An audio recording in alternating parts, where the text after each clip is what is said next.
Even just yesterday we saw whenever a judge rules against this administration, you say they're going rogue.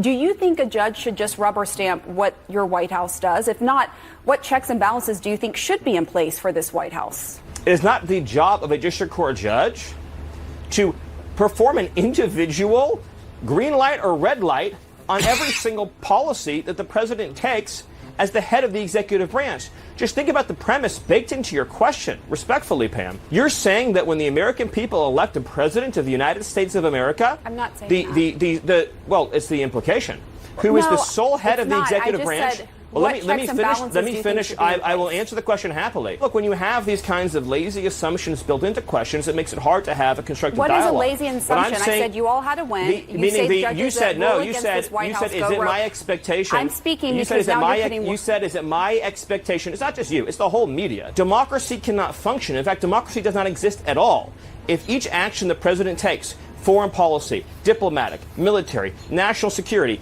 has to be individually approved by 700 district court judges. That's democracy. But let me tell you about these rogue judges.